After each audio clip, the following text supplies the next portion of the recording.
Presentation का part 34 प्रश्नमाला 4A 119 question number 119। सबसे पहले इसमें एक थ्योरी बतला दे। जैसे मान लो कोई हाउस है, देखो ध्यान से,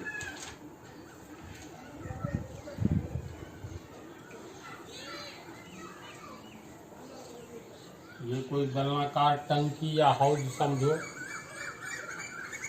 अगर ये पूरा पानी से भरा हुआ है तो हम लोग क्या कहते हैं, यह हाउस पूर्ण रूप से भरा हुआ है। पूर्ण रूप से भरा हुआ का अर्थ हुआ संपूर्ण भाग, और संपूर्ण एक को कहते हैं ना, यानी संपूर्ण भाग भरा है तो संपूर्ण अर्थात एक भाग हाउस भरा हुआ है।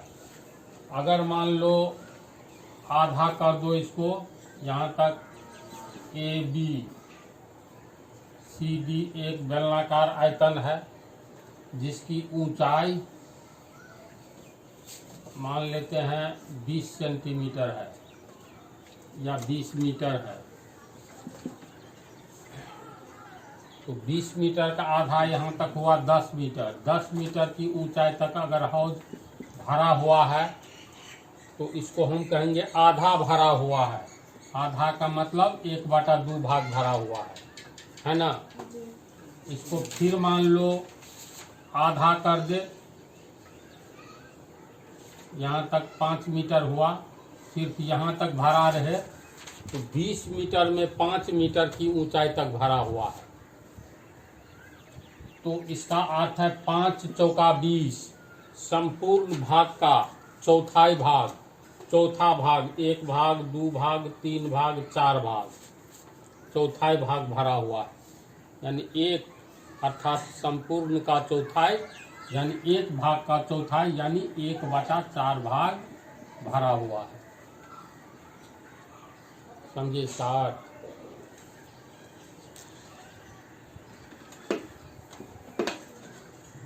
अब जैसे अगर ये कहेंगे, ये 40 मीटर ऊंचा एक टंकी है, इसको 4 भाग में बांट दो, 10 मीटर 10 मीटर 10 मीटर 10 मीटर 10 10 20 10 30 10 40। अगर हाउस यहाँ तक भरा हुआ है तो बोलो कितना भाग भरा हुआ? 3 भाग। 30 मीटर, अगर 10-10 मीटर तक। देखो इसको ऐसे समझो, ये हो गया आधा हुआ ना, 10 मीटर 10 मीटर, ये 10 मीटर, ये 10 मीटर, तो ये हुआ तुमको आधा 20 मीटर, और ये 20 मीटर, आधा हो गया।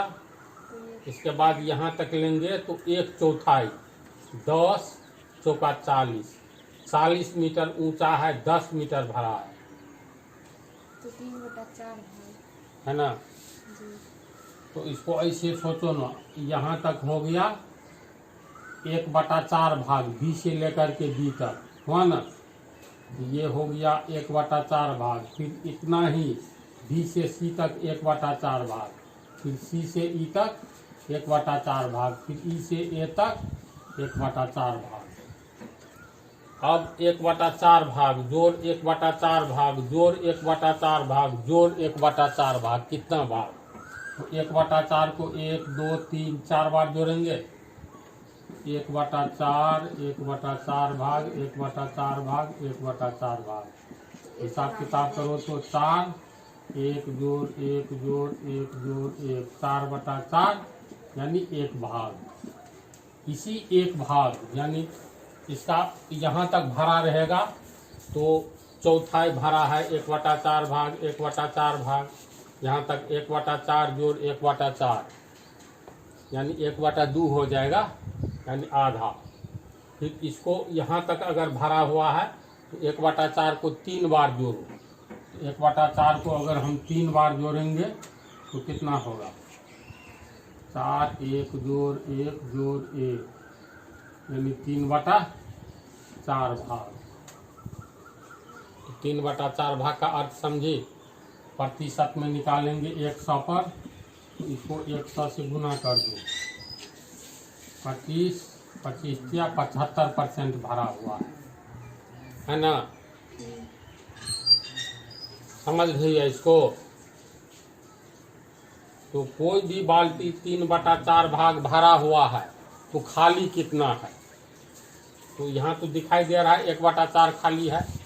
इसका मतलब संपूर्ण यानी एक भाग में से ये 3/4 भाग भरा हुआ है, तो एक भाग में से ये 3/4 भाग घटा दो, 1/4 आना चाहिए। तो इसको देख लो।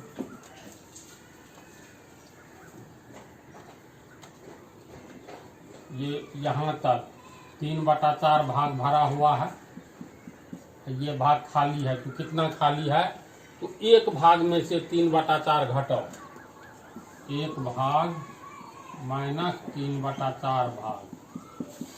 एक भाग का मतलब 1/1, 1/4 का लघुत्तम 4, 4 माइनस 3 बराबर 1/4 भाग। कितना खाली है। एक भाग में से 3/4 भाग घटा दिए, 1/4 भाग ठीक है खाली है।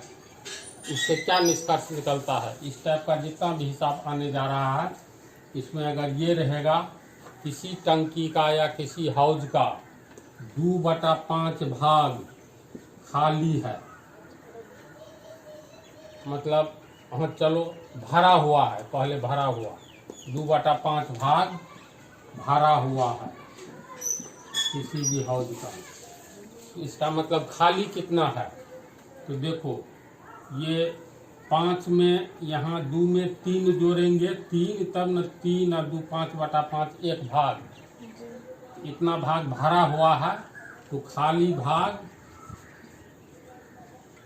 भाग निकालोगे तो एक भाग में से घटा देंगे 2/5 भाग। तो इसको लघुत्तम लेकर के होगा 5 माइनस 2/5 होगा, बोलो, यानी 3/5 भाग खाली है। तो इसका अर्थ है 2 में 3 जोड़ेंगे तो 5/5 एक भाग होगा, यानी 2/5 भाग भरा हुआ है। तो डायरेक्ट खाली कितना भाग है, इसको निकालने के लिए इतना ही सोच लो। 2/5 भाग भरा है तो खाली कितना है, तो 2 में कितना जोड़ेंगे तो 5 होगा, तो 3, तो 2 3 5/5, तो सीधे लिख दो 3/5। अब 2/5 और 3/5 को जोड़ करके देखो तो ये हो जाता है 1, 2 3 5/5 बराबर 1 भाग। समझ रही हो क्या कहना चाह रहे हैं।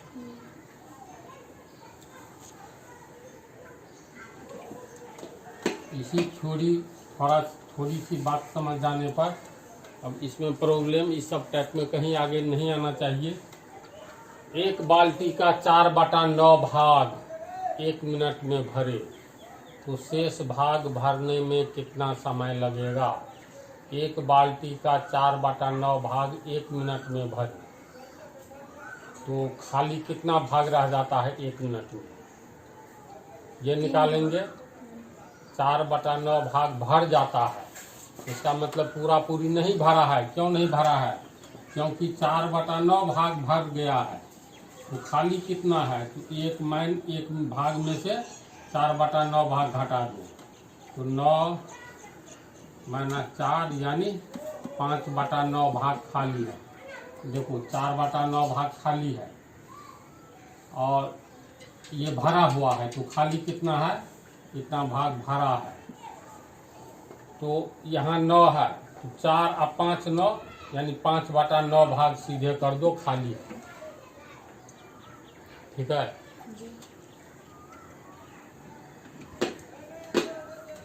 एक बाल्टी का 4/9 भाग 1 मिनट में भरे, शेष भाग भरने में कितना समय लगेगा। यानी प्रश्न से 1 मिनट में एक बाल्टी का 4/9 भाग भर जाता है, तो 1 मिनट बीतने के बाद बाल्टी खाली कितना रहता है, यानी 4/9 ही भाग 4/9 भाग ही भर पाता है। इसीलिए 1 मिनट में बाल्टी का शेष खाली भाग कितना रह गया तो निकालेंगे। इसीलिए 1 मिनट में 4/9 भाग भर गया। 1 मिनट में बाल्टी का खाली भाग बराबर 1 भाग माइनस भर जाता है। मतलब 1 भाग माइनस सीधे घटा देंगे 4/9 भाग। तो ये हो गया 9 इतना भाग, यानी 5/9 भाग खाली रह जाता है। 1 मिनट में बाल्टी का खाली भाग 5/9 भाग रह जाएगा, भरेगा 4/9 भाग सिर्फ। तो शेष भाग भरने में कितना समय लगेगा? तो 4/9 भाग 1 मिनट में भरता है। बाल्टी का 4/9 भाग 1 मिनट में भर जाता है। इसीलिए 1 भाग, इसीलिए 5/9 भाग निकल जाएगा ना आंसर। क्योंकि बाल्टी का 4/9 भाग 1 मिनट में भर जाता है। इसीलिए बाल्टी का 1 भाग एक नियम से 1/4/9 1/4/9 मिनट में सी हो गया A/B/C के तर्ज पर, जिसमें C ऊपर आ जाता है। तो 1 9 9/4 मिनट में भर जाता है। इसीलिए 5/9, इसीलिए खाली 5/9 भाग कितने मिनट में? तो 9/4 गुने 5/9, 9 9 कट गया, 5/4 मिनट में भर जाएगा। अतः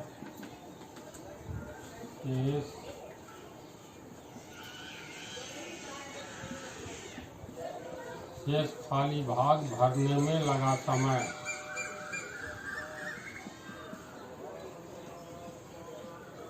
समय बराबर 5/4 मिनट।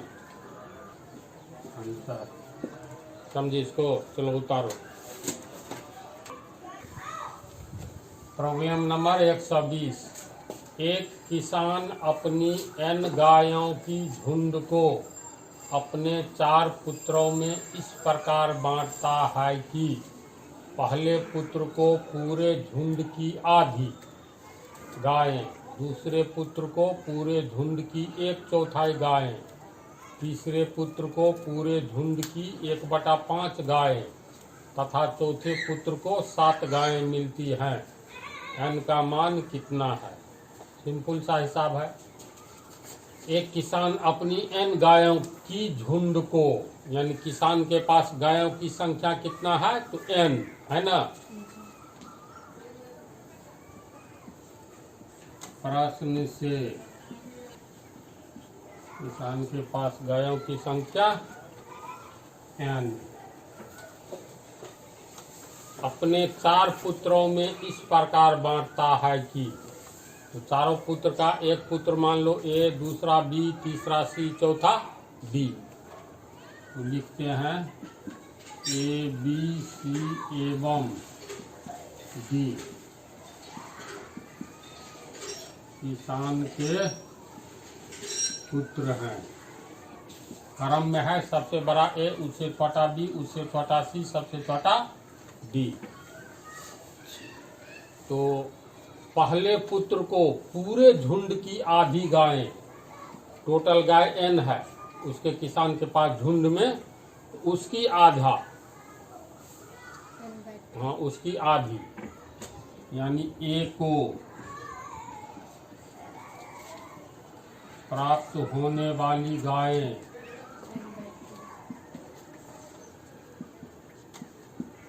बराबर N/2 आधा। इसके बाद दूसरे पुत्र को पूरे झुंड की 1/4 गायें, दूसरे पुत्र बी को प्राप्त होने वाली गायें पूरे झुंड की 1/4 यानी n का 1/4 1/4 यानी n/4 गायें। सी को प्राप्त होने वाली गायें कितना है? तीसरे पुत्र को पूरे झुंड की 1/5 गायें यानी 1/5 n का 1/5 n/5 तीसरा को, तथा चौथे पुत्र को 7 गायें तथा डी को प्राप्त होने वाली गायों की संख्या बराबर 7। अब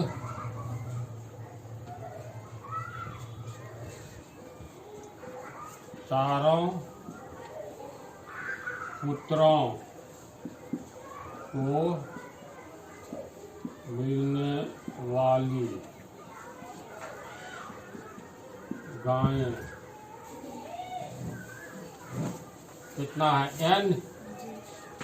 चारों पुत्र को मिलने वाली गायें का अर्थ हुआ ए को मिलने वाला, बी को मिलने वाला, सी को और डी को। टोटल गाय कितना मिला है? n। ए को कितना प्राप्त हुआ है? n/2 हुआ है ना, n/2। बी को n/4, सी को n/5, डी को 7 बराबर n। अब ये एक इक्वेशन बन गया। इक्वेशन को सॉल्व करेंगे। इसका लघुत्तम ले लो।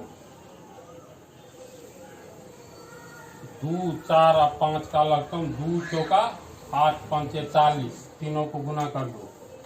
40 में 2 से भाग देंगे 20, n से गुना करेंगे 20n, प्लस 40 में 4 से भाग देंगे 10, वो n से गुना करेंगे 10n, प्लस 40 में 5 से भाग देंगे 8 यानी 8n, प्लस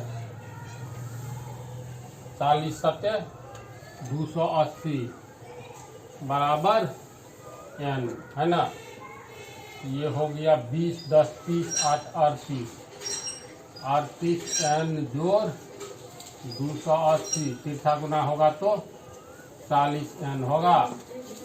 40n को पहले लाएंगे तो 40n बराबर 38n प्लस 280 और 40n बराबर, ये इसको इधर लाएंगे तो 38n बराबर 280 और 2n बराबर 280, इसीलिए n बराबर 280/2 140, इसीलिए n बराबर 140 आंसर। n का मान कितना है समझिए इसको। जस्ट इक्वेशन आता है कि इक्वेशन तो बेस ऑफ अलजेब्रा में पूरा बतला दिए हैं। इस पार्ट में 2 प्रॉब्लम ही रहने दें।